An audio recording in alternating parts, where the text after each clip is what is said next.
నమస్తే, welcome to our channel 881. విద్యార్థులకు అన్యాయం జరిగిందని మాకు నీట్ పరీక్షలు లీకేజీలు అవుతున్నాయి, ఇలాంటి పరీక్షలు ఈ ప్రభుత్వాలు ఎందుకు స్పందిస్తలేవు అని వాళ్ళ ఒక డిమాండ్ తోటి ప్రభుత్వాల మీద ఆవేశంతో ధర్నాలు చేస్తారు. దాన్ని ఇమిడించుకోలేక ప్రభుత్వాలు నీట్ ఎగ్జామ్ లో లీకేజ్ చేయడం వల్ల, దాన్ని రద్దు చేయడం వల్ల పరీక్ష రాసిన విద్యార్థులు దాదాపు 20 మంది చనిపోయారు. చనిపోయిన విద్యార్థులకి ప్రభుత్వాలు వహించాలి కదా. లీక్ జరిగిందని దాన్ని ఒక సింపుల్ గా తీసేసుకొని దాని మీద విచారణ జరుగుతుంది, కేసు అయింది, కేసులో విచారణ జరుగుతుంది అని వాళ్ళు చెప్పే ప్రయత్నం చేస్తారు. కేసు జరుగుతుంది, అది చట్టాలు చేయాల్సిందే, ఎవరైనా చేస్తుంటారు, కేసు నడుస్తుంది, విచారణ జరుగుతుంది, దాని బాధ్యులకి తగిన శిక్షలు కూడా పడుతున్నాయి. దానివల్ల నష్టపోయిన విద్యార్థులు, ప్రాణాలు పోయిన విద్యార్థులకి, వాళ్ళు ఆత్మహత్య చేసుకున్న విద్యార్థులకి ఏమి మీరు భరోసా ఇస్తారు? ఈ విధంగా జరిగింది, దీనికి బాధ్యత ఎవరు వహించాలి? ప్రభుత్వమే కదా వహించాలని దానిపైన ఎక్కడ కూడా వాళ్ళు స్పందిస్తలేరు. ఇప్పుడు ఈ ఢిల్లీలో జరుగుతున్న జంతర్ మంతర్ ధర్నా దేశం మొత్తం పాకి తెలంగాణలో కూడా ఈ యొక్క విద్యార్థులు ఉస్మానియాలో కానీ ఎక్కడ అవకాశం ఉన్నక్కడ అక్కడ ర్యాలీలు చేస్తూ జంతర్ మంతర్ జరుగుతున్న విద్యార్థులకి మద్దతుగా నిలుస్తారు. తెలంగాణలో బీజేపీ నాయకులు రఘునందన్ రావు గారు దొంగతనం జరిగింది, మీకే క్లారిటీ లేదు, దొంగతనం జరిగిందా లీక్ జరిగిందా అని. కిషన్ రెడ్డి గారేమో లీకేజీ జరిగింది, వాస్తవే, దాని మీద విచారణ జరుగుతుంది, ఆ లీక్ కారణమైన వారికి తగిన శిక్షలు పడతాయి అని ఒక పక్కన ఆయన చెప్తుడు. విద్యార్థుల పైన ఈ రాజకీయ నాయకుల చిత్తశుద్ధి ఏ విధంగా ఉంది? అసలు విద్యార్థులు ఇవి కావడానికి కారణం ఏంది?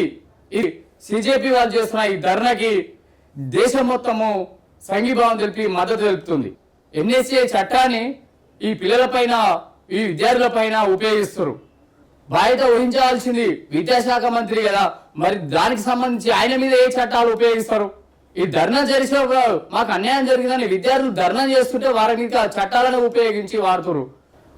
ఉద్యమంపై ఉక్కుపాదం, ఆందోళనకారులపై ఎన్ఎస్ఏ చట్టం కింద చర్యలు, 12 రోజుల నుంచి 12 నెలల పాటు నిర్బంధించే అవకాశం, సాధారణ ప్రక్రియే, ఆందోళనలో ముట్టి పెట్టొద్దు ఢిల్లీ పోలీసులు, ఆందోళనలో హింసకు పాల్పడ్డ వారి పాస్పోర్ట్లు రద్దు, డ్రగ్స్ కేసులో ఇరికిస్తామన్న ముంబై పోలీసులపై వేటు, చచ్చిన బొందింకను ఇన్స్టాలో పోస్ట్ చేసి సిజేపీపై comment, CRPF commandant Sonia Sehrawat పై చర్య.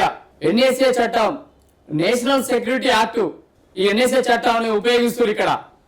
అంటే విద్యార్థులకి నష్టం జరిగిందని వాళ్ళ ఆవేదనని, వాళ్ళ నిరసనని వ్యక్తపరుస్తూ ధర్నాలు చేస్తే ఈ ప్రభుత్వం ఏం చేస్తుంది? ఎన్ఎస్ఏ చట్టాన్ని తీసుకొస్తుంది ముందలకి. ఈ చట్టం ఉన్నదని దీని మీద మీ పైన కేసు బుక్ చేస్తాము, దీని కేసు బుక్ చేస్తే ఏముంటది? కేసు నమోదు చేయకుండానే 12 రోజుల నుంచి 12 నెలల పాటు నిర్బంధించే అవకాశం. వాళ్ళ మీద మీరు దేశ భద్రతకి ముప్పు కల్పించే ప్రయత్నం చేస్తున్నారు అని చిన్న అనుమానంతో వాళ్ళ పైన ఈ చట్టాన్ని వినియోగించి వాళ్ళని భయభ్రాంతులకు గురి చేసి మీ జైల్లో నిర్బంధించే అవకాశం ఉంటుందని వాళ్ళకి తెలియపరుస్తూ, అవకాశం ఉంటుందని బెదిరిస్తారు. డ్రగ్స్ కేసులో ఇరికిస్తామని ఒక ముంబై పోలీసు యువకులని, విద్యార్థులకి మీరు చెప్పినట్టు వినకుంటే మీరు మళ్ళా రిటర్న్ వస్తే మీ పైన డ్రగ్స్ కేసు ఉపయోగిస్తామని బెదిరిస్తారు. ఆ పిల్లలను చూసి నవ్వుకుంటారు వీడియోలు తీసి. బాధ్యతారహితంగా నడుస్తున్న ఈ ప్రభుత్వాలకి పైన పిల్లలకి ఎంత ఏ మాత్రం కూడా నమ్మకం లేకుండా పోయింది. మీరు మమ్మల్ని ఈ కేసులను భయపెట్టిస్తారా అని నవ్వుతున్నారు వాళ్ళు. చచ్చిన బొద్దికలు ఇన్స్టాలో పోస్ట్ చేసి సిజేపీపై కామెంట్లు. ఇంకా ఇంతకంటే ఎక్కువ మీరు ఏం చేస్తారు? ఇక అంటే చచ్చిన అక్కడ ఉన్న బొద్దింకలు, అక్కడ ఉన్న విద్యార్థులను బొద్దికలాగా చూసి మళ్ళీ దాన్ని ఒక బొద్దింక పురుగుని చంపేసి దాన్ని ఇన్స్టాలో చేసి దాని మీద కామెంట్లు. అరే నాయన, వాళ్ళకి ఏం జరుగుతుంది? వాళ్ళ డిమాండ్ ఏంది? వాళ్ళకి డిమాండ్కి వాళ్ళు ఏం కోరుకుంటారు?